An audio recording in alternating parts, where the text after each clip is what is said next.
పోలీసులు పలు ప్రశ్నలు సంధించడానికైతే సిద్ధంగా అన్నారు. ముఖ్యంగా 20 ప్రశ్నలు వాళ్ళు సంధిస్తారు అని చెప్పని అంటున్నారు. అల్లు అర్జున్ మొన్న ప్రెస్ మీట్ లో ఏవైతే మాట్లాడారో దానికి సంబంధించే ప్రధానంగా పోలీసులు ప్రశ్నలు వేసే అవకాశం అయితే కనిపిస్తుంది. పోలీసులు అనుమతి నిరాకరించినట్లు మీకు సమాచారం ఇచ్చారా లేదా అని అయితే ప్రశ్నించే అవకాశం ఉంది.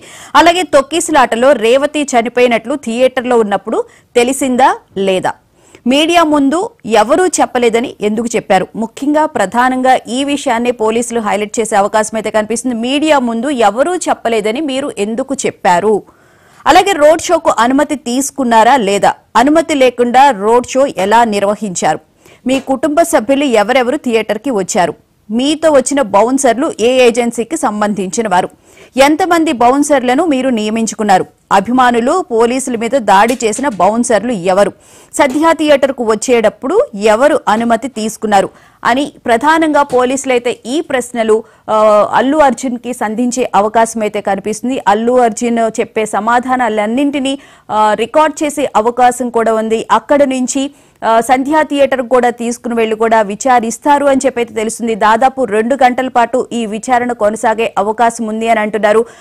అల్లు అర్జున్ తో పాటు అల్లు అర్జున్ కి సంబంధించిన న్యాయవాది ఎవరైతే ఉన్నారో ఆయన కూడా వెళ్లారు అని చెప్పైతే మనకి వార్తలు వస్తున్నాయి. వెళ్లారా లేదా అనేది ఒక క్లారిటీ అయితే రావాల్సి ఉంది. అల్లు అర్జున్ చెప్పే ప్రశ్నల సమాధానాలు అన్నింటికి రికార్డ్ చేసే అవకాశం అయితే కనిపిస్తుంది. ముఖ్యంగా 20 ప్రశ్నలు పోలీసులు సంధిస్తారు అని చెప్పని అంటున్నారు. ఏ ప్రశ్నలు అడగాలి అనే విషయానికి సంబంధించి కూడా పోలీసుల దగ్గర ఒక క్లారిటీ అయితే ఉంది. ఏసీపీ రమేష్ కుమార్ ఎవరైతే ఉన్నారో ఆయన ముఖ్యంగా అల్లు అర్జున్ ని ప్రశ్నించే అవకాశం అయితే కనిపిస్తూ ఉంది. చిక్కడపల్లి పోలీస్ స్టేషన్ వద్ద అయితే భారీగా పోలీసులు బందోబస్తు అయితే ఏర్పాటు చేశారు. 2 గంటల పాటు అక్కడ విచారణ కొనసాగుతుంది అని అంటున్నారు. ఆ తర్వాత సంధ్య థియేటర్ దగ్గర కూడా తీసుకువెళ్లి అక్కడ కూడా నిజానిజాలను తెలుసుకుంటారు అని చెప్పి కూడా తెలుస్తూ ఉంది. అసలు అక్కడ ఏం జరిగింది, మీరు ఎప్పుడు వచ్చారు, ఏం జరిగింది అనే విషయాల గురించి తెలుసుకోవడంతో పాటు మీకు ఇక్కడ సంఘటన జరిగింది అనే విషయం గురించి అసలు ఎవరైనా చెప్పారా చెప్పలేదా, ఎందుకు మీరు మీడియా ముందు అలా చెప్పాల్సి వచ్చింది అనే విషయాలు కూడా పోలీసులు అల్లు అర్జున్ ని ప్రశ్నించే అవకాశం అయితే ఉంది అని చెప్పని అంటున్నారు. సో మరి అల్లు అర్జున్ వాటన్నింటికి ఎలాంటి సమాధానం చెప్తారు అనేది తెలియాలి అంటే గనక మనకి ఈ ప్రశ్నలు సంధించడం అయిపోయిన తర్వాత పూర్తి విచారణ పూర్తయిన తర్వాత మాత్రమే తెలుస్తుంది.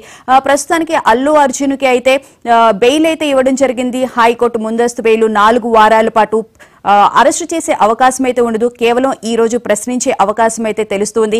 ఎప్పుడైతే ముఖ్యమంత్రి రేవంత్ రెడ్డి గారు అసెంబ్లీ సాక్షిగా అల్లు అర్జున్ ప్రశ్నించారో ఆ తర్వాత మాత్రమే పోలీసుల విచారణ ఇంకాస్త వేగవంతమైందని చెప్పి అనుకోవచ్చు.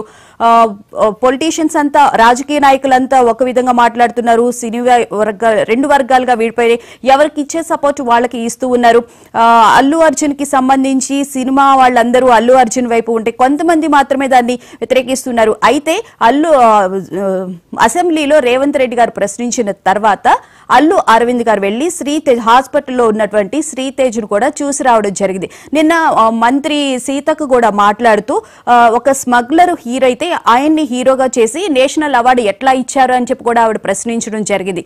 అయితే మొత్తం మీద అల్లు అర్జున్ చెప్పే సమాధానం మీదే ఈ కేసు అనేది మలుపు తిరిగే అవకాశం అయితే కనిపిస్తూ ఉంది. సో మరి అల్లు అర్జున్ పోలీసులు అడిగే ప్రశ్నలన్నింటికీ ఎలాంటి సమాధానం చెప్తారు అనేది తెలియాలి అంటే మరి కాసేపు అయితే మనం వేచి చూడాల్సి